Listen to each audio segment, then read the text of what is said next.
The moment he held out his hand and said, "Give me your keys," something cracked open inside me that I don't think has fully healed even now. Not because of the keys themselves. They were just a piece of metal on a little turquoise keychain I'd bought at a gas station in Sedona 2 summers ago.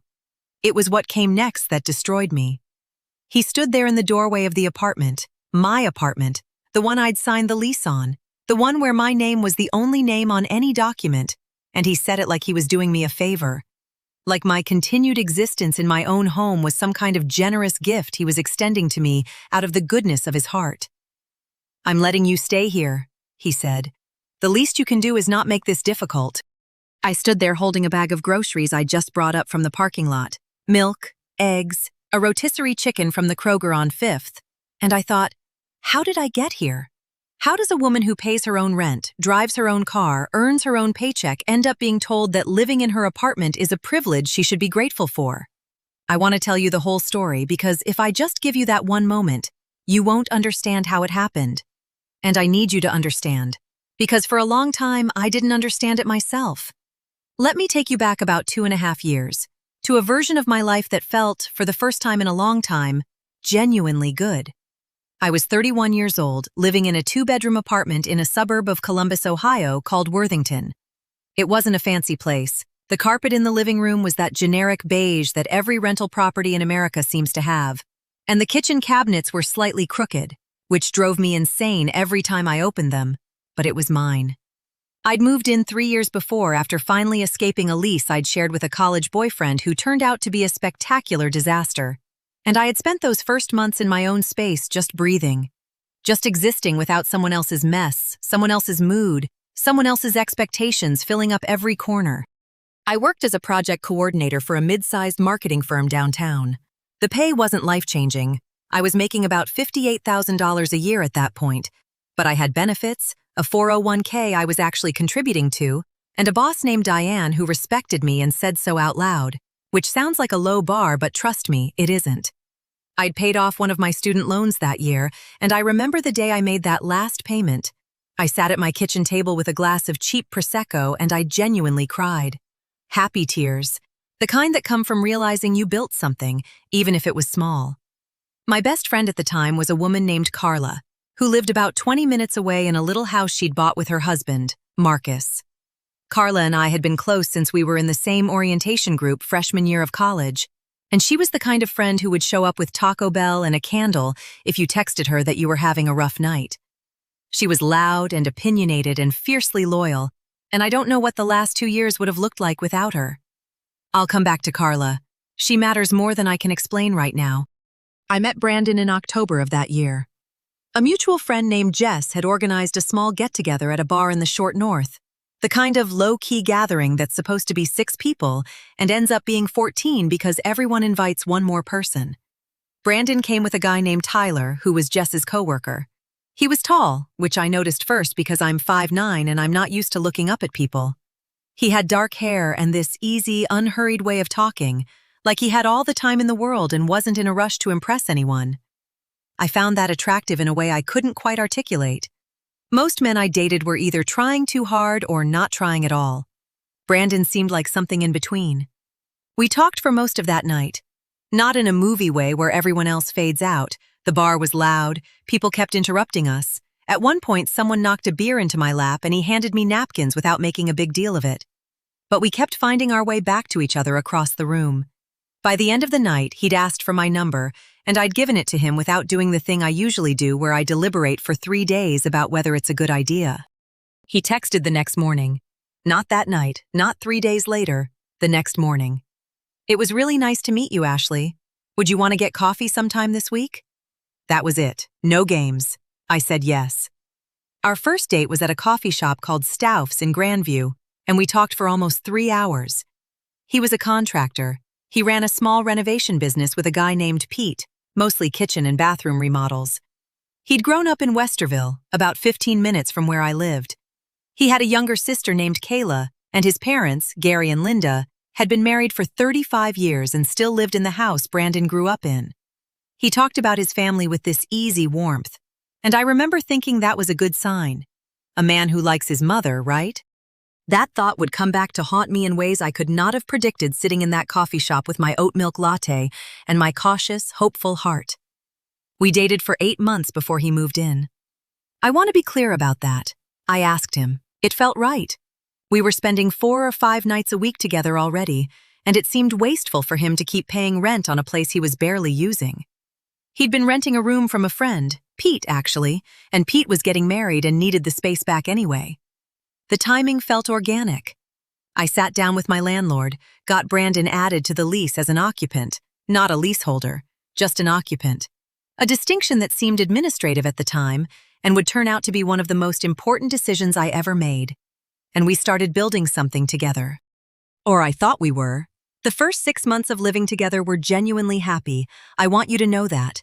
I'm not telling a story where the warning signs were obvious from day one and I just ignored them. There were good mornings and inside jokes and a weekend trip to Nashville where we ate too much hot chicken and danced badly at a honky-tonk bar, and I remember thinking, lying in that hotel bed listening to him breathe, that I hadn't felt this settled in years. Maybe ever. His family liked me, or seemed to. Linda, his mother, invited us to dinner at the house in Westerville every few weeks.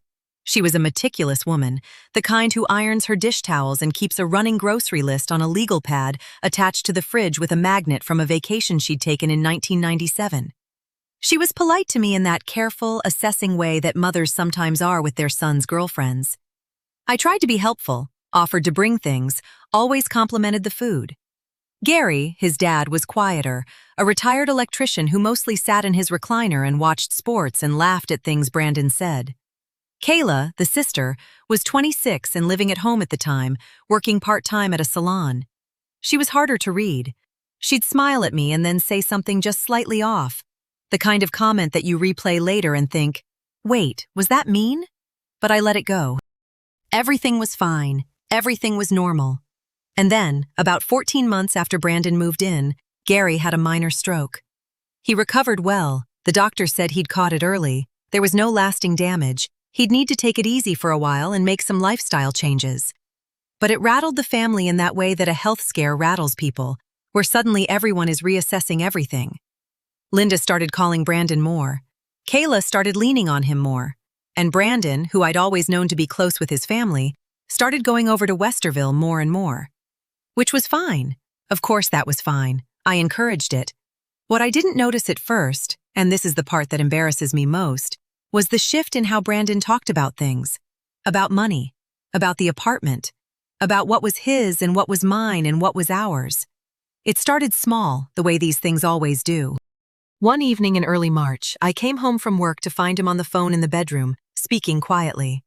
When I walked in, he glanced up and said, "One sec," into the phone, then to me, "Can you give me a minute?" I went to the kitchen and started making dinner. He came out about 15 minutes later, said it was his mom, said she was stressed about the medical bills even though Gary's insurance had covered most of it. I said I was sorry, asked if there was anything I could do. He looked at me for a moment with an expression I hadn't quite seen on him before, like he was calculating something. "Actually," he said slowly, "I've been thinking. Since I'm helping out more over there, it might make sense to have a little more flexibility with the car. Like, if I could have a set of keys." I had one car, a 2019 Honda Accord I'd bought used 2 years earlier that I was still making payments on, that was registered in my name and insured in my name. Brandon had let his own car, a truck that was apparently always breaking down, sit at Pete's place when he moved in, because we'd fallen into a pattern of sharing mine, which had worked fine when our schedules aligned, but this felt different. A set of keys felt different, like a claim. "You want your own set of keys to my car?" I asked. "Our car," he said, just like that, casually, like it was already decided. I didn't know what to say. I stood there in my kitchen, in my apartment, in the life I had built, and I felt the first cold thread of something I couldn't name yet pull tight somewhere behind my sternum. "Let's talk about it later," I said, because I didn't know what else to say. He nodded and went to wash his hands for dinner, and I stood at the stove stirring pasta and telling myself it was nothing. Just a strange moment. Just stress from his dad's health scare bleeding into the wrong conversation. But it wasn't nothing. I know that now. That was the first stone in an avalanche, and I was still standing at the bottom of the mountain thinking the weather looked fine. The car conversation didn't happen again that night. Brandon came to the table, we ate dinner mostly in silence, and I told myself I'd imagined the edge in his voice. That's what I did back then. I'd feel something wrong and then immediately start arguing myself out of it. Too sensitive. Too paranoid. Reading into things.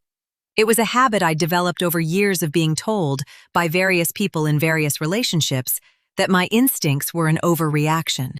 So I let it go. And for about 2 weeks, it seemed like maybe I'd been right to. Brandon was attentive in that period, almost deliberately so. He brought home dinner one night from a Thai place I loved on High Street. He suggested we watch a movie I'd been wanting to see that he'd previously shown zero interest in. He asked about my work project. I was in the middle of coordinating a campaign launch that had me stressed, and he actually listened when I talked about it. I remember thinking, okay, it was the stress, his dad's health scare. He was processing it and it came out sideways for a moment, and now he's back. I remember feeling relieved in a way that should have embarrassed me more than it did. But then the second weekend of April arrived, and with it a Sunday dinner at Linda and Gary's. I should tell you something about those dinners. By that point, they'd been happening for over a year, and I developed a sort of system for surviving them. I'd bring something, a bottle of wine, a dessert from the bakery on Olentangy. I'd help Linda in the kitchen. I'd compliment the food. I'd ask Gary about whatever sports season was currently happening, and I'd stay largely invisible in the way that felt safest. Not because I was afraid of them exactly, more because I could sense that I was always slightly on trial there, and the best strategy was to give them nothing to convict me with. That Sunday, Kayla was home. She'd recently picked up more hours at the salon, she said, and she was in a good mood, louder than usual, which meant she dominated the dinner conversation in a way that actually made things easier for me. I sat next to Brandon, passed dishes, laughed at the right moments. Then, somewhere between the main course and Linda's apple pie, Gary, who was looking better, more color in his face since the stroke, turned to Brandon and said, "So did you talk to her yet?" Brandon's jaw tightened just slightly. "Dad," he said, low and careful. "Talk to me about what?" I asked. The table went quiet in that way that tells you everyone in the room except you already knows the answer. Linda suddenly became very interested in the serving spoon. Kayla took a long sip of her water. "It's nothing," Brandon said. "We can talk about it later." "No," I said, and I kept my voice even, pleasant even, because I'd learned to be strategic in that house. "It's fine. What is it?" Gary looked at Brandon, got a slight nod, and then looked at me with the kind of directness that retired men sometimes have. No filter, no softening. "Brandon's been covering some of our medical expenses," he said. "His mother and I aren't as comfortable as we'd like to be right now, and he's been helping out. We appreciate it. But it's putting a strain on him, and we thought it might make sense for him to have a little more access to shared resources." I sat very still. I had a fork full of food halfway to my mouth, and I set it down carefully. "Shared resources," I repeated. "The car," Linda said, not looking at me. "And we thought, if you were splitting expenses more evenly, that would free up what he's contributing to us." I want to tell you what I felt in that moment, because it wasn't anger, not yet. It was something colder than anger. It was the sensation of realizing that a conversation had been happening for weeks, maybe months, without me. That I had been discussed, assessed, and a plan had been formed. That my apartment, my car, my paycheck had been itemized by people who had no claim to any of them, and that Brandon had sat in that kitchen and let it happen. "How much?" I said quietly. "Has Brandon been giving you?" Another silence. "That's between us," Linda said finally, with the polite firmness of someone who has decided the conversation is over. "It's not, actually," I said. "If it's affecting our household, it's my business too." Brandon put his hand on my knee under the table, not affectionately, a warning. "Ashley," he said. "I'm just asking a question," I said. We left about 45 minutes later. The drive home was 22 minutes and we didn't speak for 20 of them. When we pulled into the apartment complex parking lot and I turned off the engine, Brandon said, "You embarrassed me in there." I turned to look at him. "I embarrassed you." "You made it into a whole thing. My parents are going through something hard right now and you sat there interrogating them like what? Like someone who lives with you and shares finances with you and had no idea you were giving your parents money every month?" He looked out the passenger window. It's not every month. How much, Brandon? A long pause. It varies. How much? He rubbed his face with both hands, the gesture he made when he was cornered. I've given them about $4,000 over the past 3 months, okay? My dad had medical bills and my mom needed help covering some things, and I'm their son, Ashley. That's what you do. $4,000 in 3 months. Brandon made decent money with the renovation business, but it wasn't steady. Construction work never is. And we'd been talking about combining finances, about maybe looking at buying something together at some point. I'd been saving. I'd been contributing more to my 401k. I'd been careful. Were you ever going to tell me? I asked. I'm telling you now. Brandon, your father brought it up at dinner because he thought you'd already talked to me. You hadn't. What else haven't you talked to me about? He didn't answer that. I went upstairs first.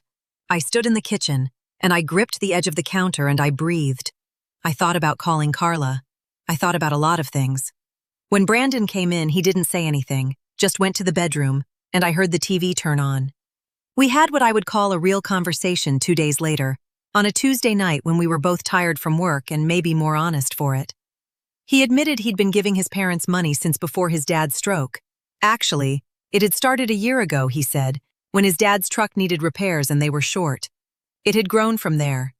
He hadn't told me because he knew I'd have questions, and he didn't want to deal with the questions. So you made a unilateral decision about money that affects both of us, I said. It's my money, he said, but you've been contributing less here because of it, haven't you? Last month when you said you were short on your half of groceries, that's why? He didn't answer, which was an answer. I told him I needed him to be honest with me going forward. I told him I understood wanting to help his family, but that we were a unit and he couldn't make financial decisions in secret. He said he understood. He said he was sorry. He said it wouldn't happen again. I believed him. I'm not ashamed of that. He was convincing, and I wanted to believe him, and those two things together are a powerful combination. He even, a few days later, brought up the car in a different way, more measured. He said he'd been thinking about getting his truck fixed up, that maybe it was worth investing in so he had his own vehicle again. He asked if I'd help him look into what repairs would cost. That felt like progress. That felt like him acknowledging that the car was mine and he needed his own solution. I helped him research. I found 3 mechanics within 10 miles who had decent reviews on Google. We made a plan. But the plan never went anywhere. The truck stayed at Pete's. And the topic of the car keys came back up a month later, not from Brandon this time, but from Linda. She called me on a Wednesday afternoon while I was at my desk at work. She'd never called me directly before. She'd text occasionally, holiday things, logistics for dinners, but she'd never called. I stepped out into the hallway and she said, in her careful, pleasant voice, Ashley, I just want to say I hope there are no hard feelings from the other week. We're all family and I know this has been a stressful time. Of course, I said, because what else do you say? I just think, she continued, that you have to understand Brandon's position. He's a man who takes care of the people he loves. That's the way he was raised. And sometimes when a woman is very independent, it can make a man feel like there's no room for him to be that person. Like everything is so separate that there's nothing for him to contribute. I stood in that hallway and I let those words land one by one. I'm not sure I follow, I said carefully. The apartment is yours. The car is yours. The lease, the registration, everything is in your name, Brandon told me. And I just wonder if that makes him feel less like a partner and more like a guest. She paused. I know you're very capable, Ashley. That's wonderful. But sometimes capable women forget that a man needs to feel needed. I didn't say what I was thinking, which was that I'd been paying my own bills since I was 22, and I wasn't about to feel guilty about it. I said something neutral. Something about appreciating her perspective, and I got off the phone as quickly as I could. And then I sat in a bathroom stall for 5 minutes with my back against the cold metal door, thinking about the fact that Brandon had told his mother the details of our lease arrangement, that he'd discussed what was in my name and what wasn't, that Linda had used those details to call me, while he was at work and I was at work, to suggest that my independence was the problem, to plant the idea that I was failing him by having things that belonged to me. That was the moment the cold thing behind my sternum turned into something sharper. Not quite anger yet. More like clarity, arriving in pieces, each one harder than the last. I didn't tell Brandon about the call that night. or the next night. I needed to think first. I needed to understand what I was actually dealing with before I said a word. Because I was starting to suspect that what was happening was not a stressed family going through a hard time and occasionally saying the wrong thing. I was starting to suspect it was something more organized than that, more deliberate. And I was not yet sure how deep it went, or how long it had been going on, or what exactly they were planning to do with all the information Brandon had been feeding them about what was mine and what wasn't. I was starting to understand that I wasn't in a relationship. I was in a negotiation. And I was the only one who hadn't known that yet. I kept that phone call from Linda locked inside me for 4 days. 4 days of sitting across from Brandon at dinner, watching him scroll through his phone, listening to him laugh at something on TV and thinking, "You told her. You sat down with your mother and you laid out the architecture of my life, my lease, my car registration, my name on every document, and you handed her the blueprint like it was something she had a right to. Like I was a property dispute to be resolved rather than a person you were supposed to love." On the 5th day, I told Carla. We met for lunch at a sandwich place near her house, the kind of spot with mismatched chairs and a chalkboard menu, and I sat across from her and I told her everything. The dinner at Linda and Gary's, the $4,000, the car keys, and then the phone call. By the time I finished, Carla had pushed her sandwich aside and was looking at me with an expression I recognized. Not pity, which I couldn't have handled, but that specific, focused fury she got when someone she loved had been wronged. "She called you directly," Carla said. It wasn't a question. "While I was at work. While Brandon was at work. She waited until we were both away from each other and she called me." "And Brandon knew she was going to do this?" "I don't know. Maybe. Probably." I turned my coffee cup in my hands. That's what I can't figure out. Was it coordinated? Or did she just decide on her own? Carla was quiet for a moment, which was unusual for her. Then she said, "Ashley, I need to ask you something and I need you to actually answer it, not give me the version where you protect his feelings." "Okay. Has he ever made you feel like the things you own are a problem? Like your independence is something he resents?" I opened my mouth, closed it. Thought about the way he'd said, "our car." The way he'd described our finances to his mother without asking me. The way, in 100 small moments over the past several months, he'd framed my self-sufficiency as a kind of wall I was building between us, rather than a foundation I was standing on. "Yes," I said quietly. "I think so. I just kept telling myself it was stress." Carla nodded slowly. "Okay, so here's what I think you should do. Don't tip your hand yet. Don't tell him about the call. Watch what happens next. Watch. Watch, because if this is what I think it is, there's going to be a next move. There always is." I drove home that afternoon with Carla's words sitting in the passenger seat beside me. Watch. I could do that. I was good at being still and quiet when I needed to be. What I wasn't good at, it turned out, was what came in the weeks that followed, the specific and exhausting work of holding myself together while everything around me slowly unraveled. The next move came in May, and it came from a direction I hadn't expected. Brandon came home one evening looking lighter than he had in weeks, almost buoyant. He set a pizza box on the counter, my favorite, the one from the place on Lane Avenue, and he poured us both a glass of wine and sat down at the kitchen table with this careful, pleased expression that I had learned, somewhere along the way, to be suspicious of. "I've been thinking," he said, "about the apartment." I took a sip of wine. "What about it?" "My parents have the extra room, now that Kayla's been talking about getting her own place. And I was thinking, what if we spent some time there? Like, temporarily. It would save us the rent here, and that money could go toward a down payment on something we buy together." I set my glass down, very carefully. "You want us to move in with your parents?" "Temporarily," he said again. 6 months maybe, a year at most. We'd bank the rent money, get our credit profiles in better shape, and then we'd be in a position to actually buy something. It makes financial sense." "It makes financial sense," I repeated. "Ashley, we're paying $1,400 a month for this apartment, and we're not building any equity.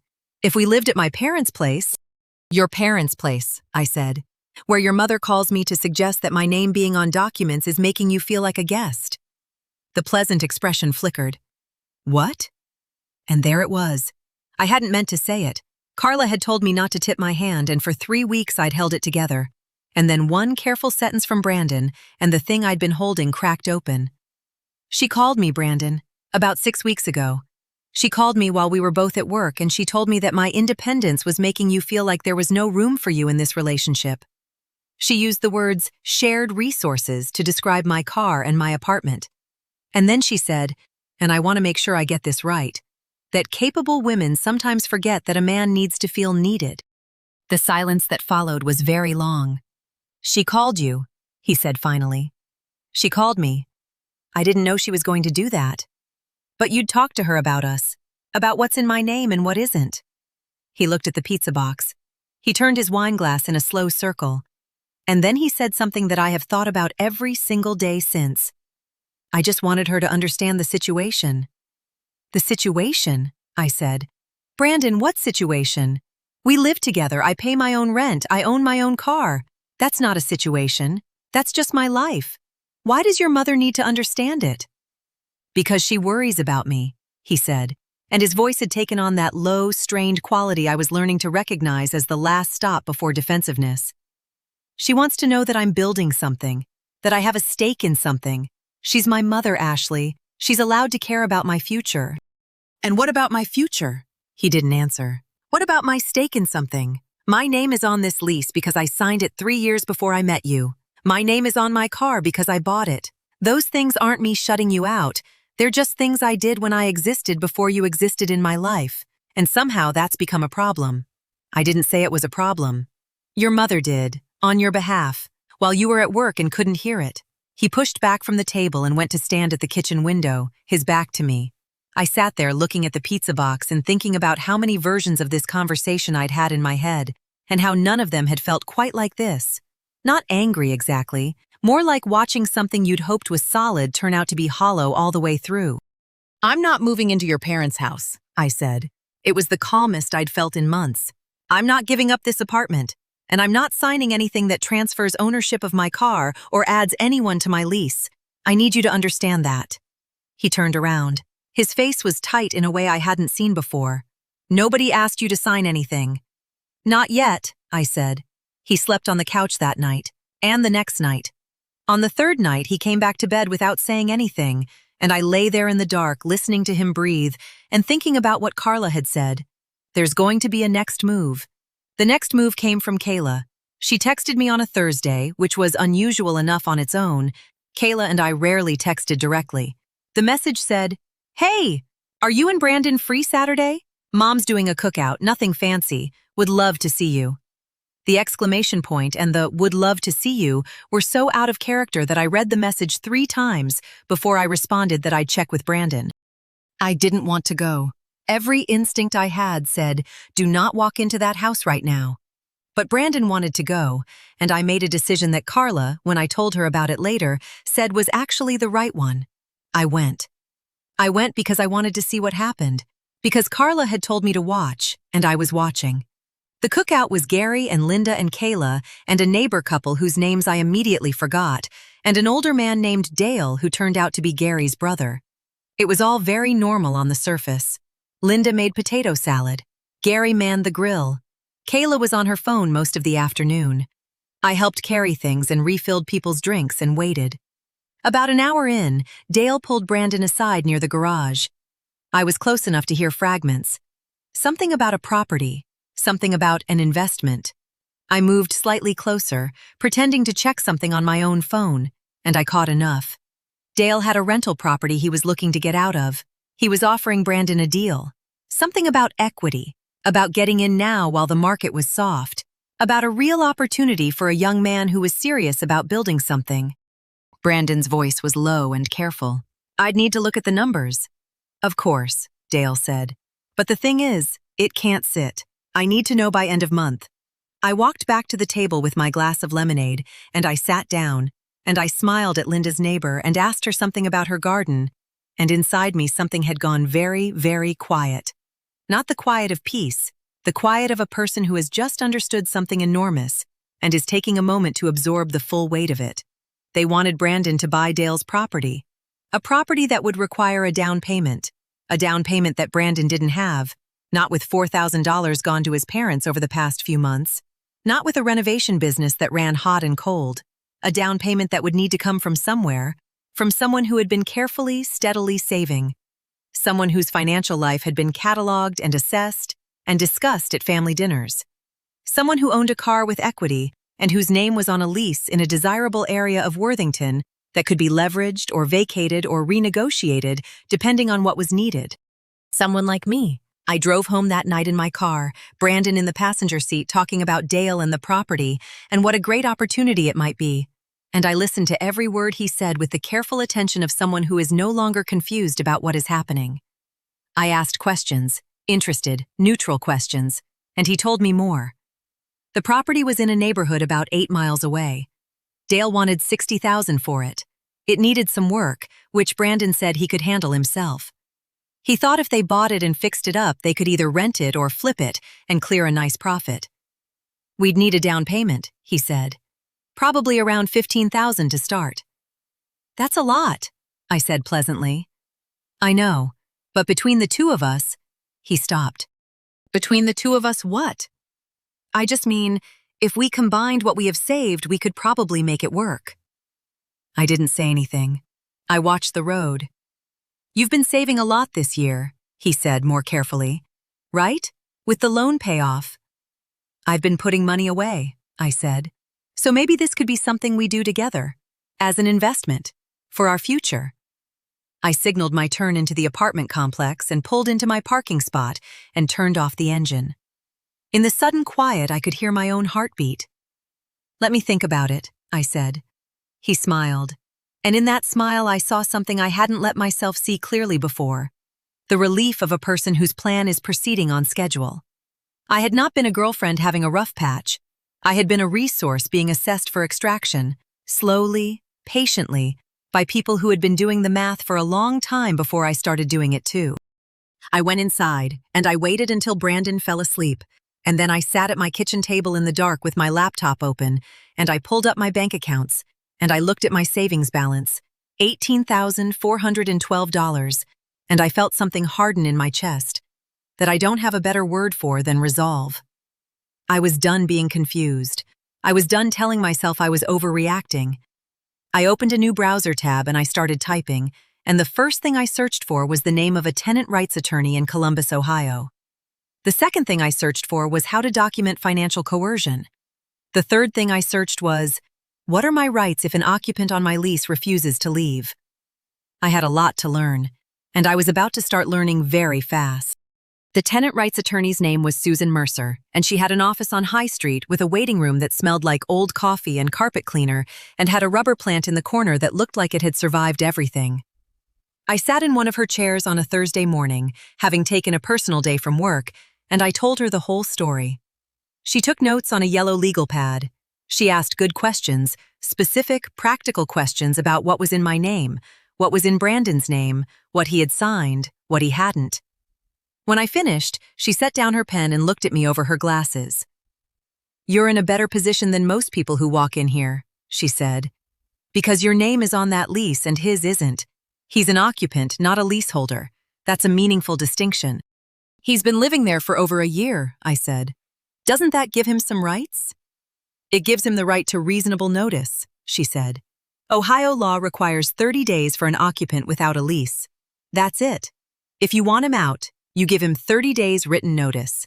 If he doesn't leave, you start an eviction proceeding. It's not complicated legally. Emotionally, she paused. That's your department. I nodded. What about the car? Is his name on the title? No. Is he making payments on it? No, I am. Then it's your car, she said simply. He has no legal claim to it whatsoever. If he takes it without your permission, that's theft. I don't care what he calls it. I sat with that for a moment. Theft. Such a small, clean word for what had been building inside my life for months. I asked Susan about the money, about the fact that Brandon had been giving his parents money from what was effectively our shared financial ecosystem, pulling back on his contributions to groceries and utilities, while funneling cash to Linda and Gary. She told me that since we weren't married, I had no legal claim to what he did with his own income. But, she said, I had documentation of my own contributions, my lease, my car payments, my utilities, And if he ever tried to make any claim that he'd contributed to those assets, I had a paper trail that said otherwise. She advised me to keep it that way. Don't add him to anything. Don't co-sign anything. Don't put his name on anything, no matter how much pressure comes from any direction. I drove home from that appointment feeling something I hadn't felt in months. Not happy, it wasn't that. More like solid. Like I'd pressed my foot down and found floor instead of air. I made a plan that night at my kitchen table while Brandon was watching TV in the other room. I wrote it out longhand on a notepad because writing things down has always made them real for me. The plan had 3 parts. First, document everything. I went back through my bank statements and recorded every month where Brandon's contribution to shared expenses had been short. There were 6 of them over the past year, adding up to roughly $1,400 he'd underpaid. I took screenshots. I saved them to a folder on my laptop I labeled Work Projects because I wasn't ready for him to see it yet. Second, stop sharing the car going forward. I'd give him 1 more week, and then I'd tell him clearly that I needed the car back on a fixed schedule. And if he needed transportation beyond that, he needed to make his own arrangements. Third, if the conversation about Dale's property came up again, I was going to be ready. It came up the next Saturday. Brandon had been on his phone most of the morning, and around noon he sat down across from me at the kitchen table, with his laptop open, and turned it to face me. He'd pulled up the listing for the property Dale had mentioned, a 3-bedroom house in a neighborhood called Milo Grogan, listed at $58,000, needing what the description called significant cosmetic updates. He'd done the math, he said. If they put $15,000 down, got a loan for the rest, he could do the renovation work himself. They could rent it out at around $1,200 a month, and within a few years they'd have something real. Where does the $15,000 come from? I asked. Between the 2 of us, he said. I've got about 4 saved right now. If you put in the rest… Brandon, I said. I'm not putting $11,000 into a property that won't be in my name. He blinked. We'd put both our names on it. Would we? Because right now you're the one sitting across from your uncle's property listing, and you've run the numbers and you've got a whole plan, and I'm just the funding mechanism. That's not fair. Is it not? I pulled my notepad over, not the one with my plan, a different one, and I wrote down a number. $1,400. I slid it across the table. That's how much you've been short on your share of our shared expenses over the past year. Groceries, utilities, the 1 month you didn't cover your half of the internet bill. I've been covering the difference. He stared at the paper. I've been helping my parents. I know, and I understand that, but you've been helping them partly with money that was supposed to go toward our household. And now you're asking me to put $11,000 into a property investment on top of that and trust that everything will be equal and fair. I looked at him steadily. Why would I trust that? The silence between us had a texture to it. Not the quiet of 2 people who've run out of things to say, the quiet of a moment that's been building for a long time and has finally arrived. I love you, he said, but his voice had something off in it, something rehearsed. I know you do, I said, but I don't think love is the only thing happening here. He closed his laptop. That night, Carla came over. I'd texted her that morning and she showed up at 7 with a bottle of wine and the particular focused expression she wore when she meant business. Brandon had gone to his parents for dinner. I'd told him I had plans with Carla, which was true, and he'd left without much comment, which told me something about how the conversation had landed. Carla sat on my couch and I told her everything, including the attorney consultation, including the notepad with the numbers, including what I was planning to do next. She listened without interrupting, which was not her natural state. When I finished, she said, "Okay, when?" "I'm going to talk to him tomorrow," I said. Clear conversation. I tell him what I know, what I'm not willing to do, and what I need from him going forward. And I tell him that if he can't agree to those things, he has 30 days. Do you have somewhere to stay if it gets ugly? I'm staying in my apartment, I said. He's the one who can leave. She looked at me for a long moment. Then she smiled. Not the bright, loud smile she usually had, but something quieter and more real. There she is, she said. The conversation happened the next morning, Sunday, over coffee. I'd been up since 6. I'd written out what I wanted to say, not a script, just key points, and I'd folded the paper and put it in my pocket where I could feel it, but didn't need to look at it. Brandon came into the kitchen around 8:30, and I poured him a cup of coffee and set it on the table and sat down across from him. He looked at my face and something shifted in his. He knew. People always know, on some level, when the conversation they've been avoiding has arrived. "I need to talk to you about where we are," I said. "Ashley, please let me finish." I kept my voice even. "I've been thinking about this for a while, and I need to say it clearly.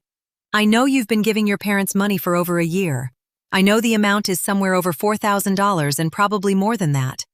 I know you've been pulling back on your contributions here to do it. And I know that you and your family have had conversations about my apartment and my car and my finances, conversations that I wasn't part of and wasn't told about. I know your mother called me to suggest that my independence was making you feel like you didn't have a stake in our relationship. And I know that Dale's property wasn't a spontaneous idea. It was a plan that got presented to me as casual when it had actually been in the works for a while." He hadn't touched his coffee. His hands were flat on the table. "I'm not going to contribute to that property," I said. "I'm not going to add your name to my lease or my car. Those things aren't up for discussion. What is up for discussion is whether we can actually build something honest here, because I'm willing to try if you're willing to be honest with me. Really honest. Not the version where you tell me what you think I want to hear and then have separate conversations with your family about my assets." He was quiet for a long time, long enough that I heard a car pull into the parking lot outside and drive away again. "They care about me," he said finally. It was almost defensive, but not quite. More like a reflex. "I know they do, but caring about you doesn't give them the right to treat me like a resource to be managed, and it doesn't give you the right to let them." I looked at him carefully. "Do you understand the difference?" Another silence, and then something happened that I hadn't expected. His shoulders dropped. Not the dramatic collapse of a man defeated, but something smaller. The release of a person who has been holding a position for a very long time and has just quietly decided to stop. "My dad's sick," he said. He's stable, but the doctors found something else. Something with his heart. They told us last month. I didn't tell you because I didn't know how. And because every time I thought about it, all I could think about was money. How much it would cost, how we'd cover it. And my mom and Kayla were looking at me like I was the one with the answers, and I didn't have answers, so I started— He stopped. "I started making plans. Some of them weren't fair to you, I know that." I sat with that. The information about Gary landed somewhere complicated. I felt for him, genuinely. Because whatever else was true, a father's health is not a small thing. But I also noticed something.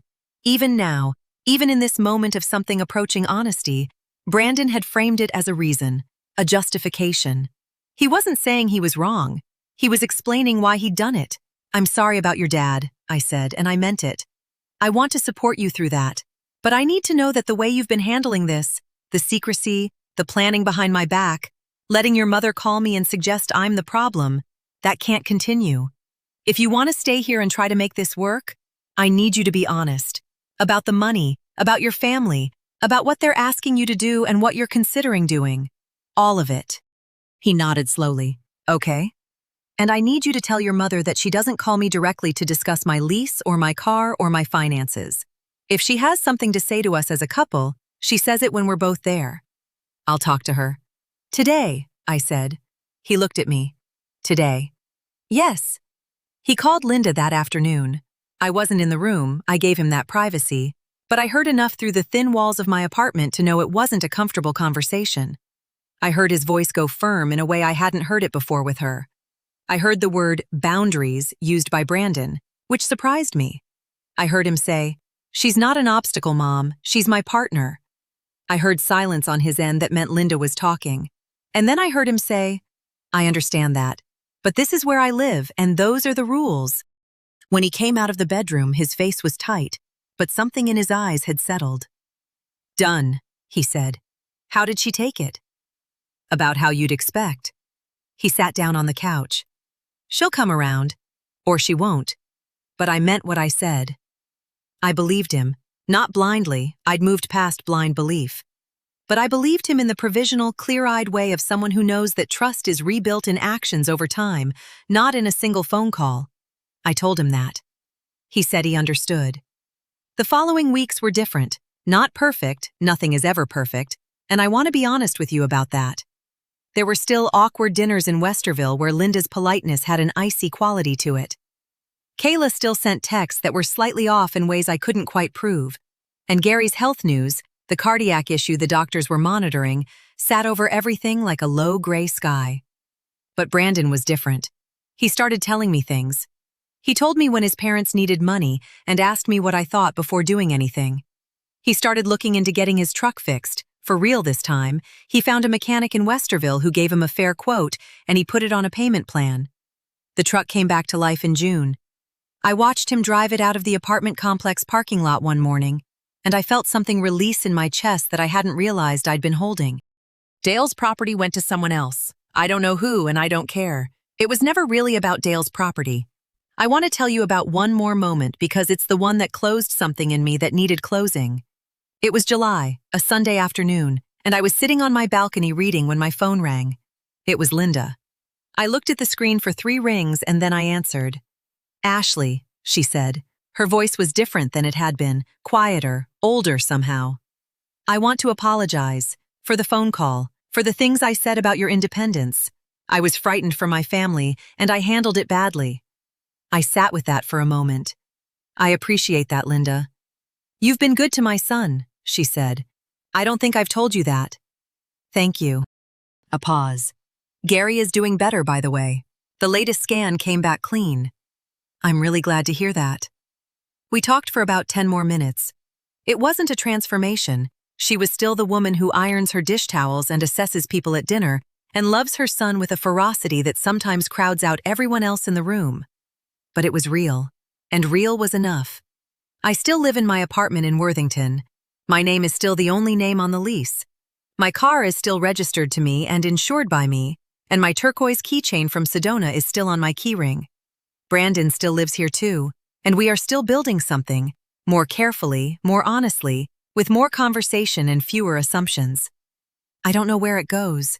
I've stopped trying to know. What I do know is this.